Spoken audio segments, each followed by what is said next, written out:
जय श्री कृष्ण। 17वां अध्याय हिरण्याकशिपु और हिरण्याक्ष का जन्म तथा हिरण्याक्ष की दिग्विजय। ओम नमो भगवते वासुदेवाय। श्री मैत्रेय जी ने कहा, विदुर जी, ब्रह्मा जी के कहने से अंधकार का कारण जानकर देवताओं की शंका निवृत्त हो गई और वह सब स्वर्गलोक को लौट गए। इधर दिति को अपने पतिदेव के कथानुसार पुत्रों की ओर से उपद्रवादि की आशंका बनी रहती थी। इसलिए जब पूरे 100 वर्ष बीत गए तब उन साध्वी ने 2 यमज यानी जुड़वे पुत्र उत्पन्न किए। उनके जन्म लेते ही स्वर्ग, पृथ्वी और अंतरिक्ष में अनेकों उत्पाद होने लगे, जिससे लोग अत्यंत भयभीत हो गए। जहाँ तहाँ पृथ्वी और पर्वत कांपने लगे, सब दिशाओं में दहा होने लगी, जगह जगह उल्कापात होने लगे, बिजली गिरने लगी और आकाश में अनिष्ट सूचक धूमकेतु दिखाई देने लगे। बार बार साए साए करती हुई और बड़े बड़े वृक्षों को उखाड़ती हुई बड़ी विकट और असह्य वायु चलने लगी। उस समय आंधी उसकी सेना को और उड़ाती हुई धूल ध्वजा के समान जान पड़ती थी। बिजली जोर जोर से चमककर मानो खिलखिला रही हो। घटाओं ने ऐसा सघन रूप धारण किया कि सूर्य, चंद्र और ग्रहों के लुप्त हो जाने से आकाश में गहरा अंधेरा छा गया। उस समय कहीं कुछ भी दिखाई ना देता था। समुद्र दुखी मनुष्य की भांति कोलाहल करने लगा, उससे ऊंची ऊंची तरंगें उठने लगी और उसके भीतर रहने वाले जीवों में बड़ी हलचल मच गई। नदियां तथा अन्य जलाशयों में बड़ी खलबली मच गई और उनके कमल भी सूख गए। सूर्य और चंद्रमा बार बार ग्रसे जाने लगे और उनके चारों ओर अमंगल सूचक मंगल बैठने लगे।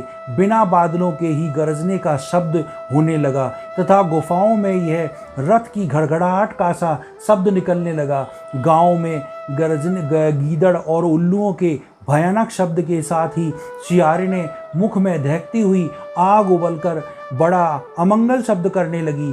जहाँ तहाँ कुत्ते अपनी गर्दन ऊपर उठाकर कभी गाते और कभी रोने के समान भांति भांति के शब्द करने लगते। विदुर जी, झुंड के झुंड गधे अपने कठोर खुरों से पृथ्वी को खोदते और रेंगने का शब्द करते हुए मतवाले होकर इधर उधर दौड़ने लगे।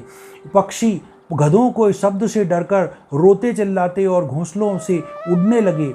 उन अपनी खुरकों से बंधे हुए और वन में चरते हुए गाय, बैल आदि पशु डर के मारे मलमूत्र त्यागने लगे। गोएं ऐसी डर गई कि दोहने पर उनके थनों से खून निकलने लगा। बादल पीव की वर्षा करने लगे।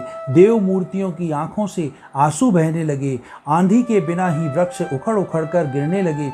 शनि, राहु और क्रूर ग्रह प्रबल होकर चंद्र, बृहस्पति आदि सौम्य ग्रहों तथा बहुत से नक्षत्रों को लांघकर वक्र गति से चलने लगे तथा आपस में युद्ध करने लगे।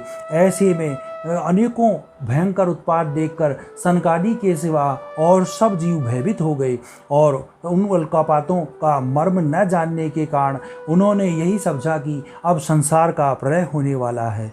वह दोनों आदि देवते जन्म के अनंतर शीघ्र ही अपने फौलाद के समान कठोर शरीर से बढ़कर महान पर्वतों के सदृश हो गए तथा उनका पूर्व पराक्रम भी प्रकट हो गया। वे इतने ऊंचे थे कि उनके स्वर्णमय मुकुटों का अग्रभाग स्वर्ग को स्पर्श करता था और उनके विशाल शरीरों से सारी दिशाएं आच्छादित हो गई। उनकी भुजाओं में सोने के बाजूबंद चमचमा रहे थे। पृथ्वी पर जो वे एक एक कदम रखते थे उससे भूकंप होने लगता था और जब वे खड़े होते थे तब उनकी जगमगाती हुई चमकीली करधनी से सुशोभित कमर अपने प्रकाश से सूर्य को भी मात करती थी। वह दोनों यमज थे। यह प्रजापति कश्यप जी ने उनका नामकरण किया। उनमें से जो वीर्य के से दिति के गर्भ में पहले स्थापित हुआ उनका नाम हिरण्याकशिपु रखा गया तथा जो दिति के उदर से पहले निकला वह हिरण्याक्ष के नाम से विख्यात हुआ। हिरण्याकशिपु ब्रह्मा जी के वर से मृत्यु भय से मुक्त हो जाने के कारण बड़ा उद्यत हो गया था। उसने अपने भुजाओं के बल से लोकपालों के सहित तीनों लोकों के अपने वश में कर लिया था। वह अपने छोटे भाई हिरण्याक्ष को बहुत चाहता था और वह भी सदा अपने बड़े भाई का प्रिय कार्य करता रहता था। एक दिन हिरण्याक्ष हाथ में गदा लेकर युद्ध का अवसर ढूंढता हुआ स्वर्गलोक में जा पहुंचा। उसका वेग बड़ा ही असह्य था। उसके पैरों में सोने के नुपुरों की झनकार हो रही थी। गले में विजय सूचक माला धारण किए हुए और कंधे पर विशाल गदा धारण कर रखी थी। उसके मनोबल, शारीरिक बल और तथा ब्रह्मा जी के वर ने उसे मतवाला कर रखा था, इसलिए वह सर्वदा निरंकुश और निर्भय हो रहा था। उसे देखकर देवता लोग डर के मारे वैसे ही जहाँ तहाँ छिप गए, जैसे गरुड़ के डर से सांप छिप जाते हैं।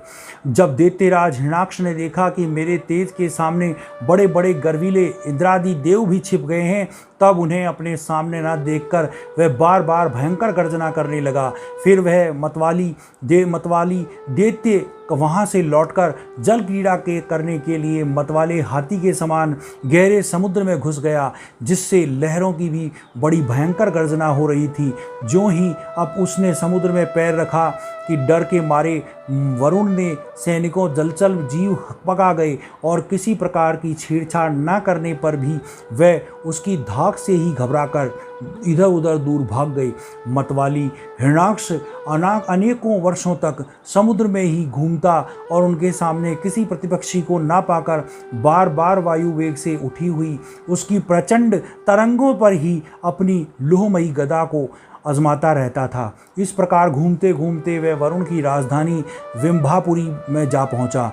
वहां पाताल लोक के स्वामी जलचरों के अधिपति वरुण जी को देखकर उसने उनकी हंसी उड़ाते हुए नीच मनुष्य की भांति प्रणाम किया और कुछ मुस्कुराते हुए व्यंग्य में कहा, महाराज मुझे युद्ध की भिक्षा दीजिए। प्रभो आप तो लोकपालक राजा और बड़े कीर्तिशाली हैं। जो लोग अपने को बाका और वीर समझते हैं उनके वीर मद को भी आप चूर्ण कर देते हैं। और पहले एक बार आपने संसार के समस्त दैत्य दानवों को जीतकर रासु यज्ञ भी किया था।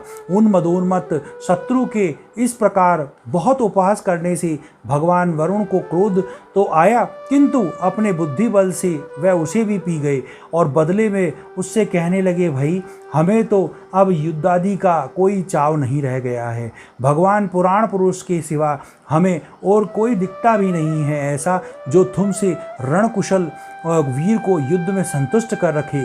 दैत्यराज तुम उन्हीं के पास जाओ, वह ही तुम्हारी कामना पूर्ण करेंगे। तुम जैसे वीर उन्हीं का गुणगान किया करते हैं, वह बड़े वीर हैं। उनके पास पहुँचते ही तुम्हारी सारी सेखी पूरी हो जाएगी और तुम कुत्तों से घिरकर वीर सैया पर शयन करेंगे। वह तुम जैसे दुष्टों को मारने और सत्पुरुषों पर कृपा करने के लिए अनेक प्रकार के रूप धारण किया करते हैं। 17वां अध्याय समाप्त। ओम नमो भगवते वासुदेवाय। बोलो भगवान श्री कृष्ण की जय।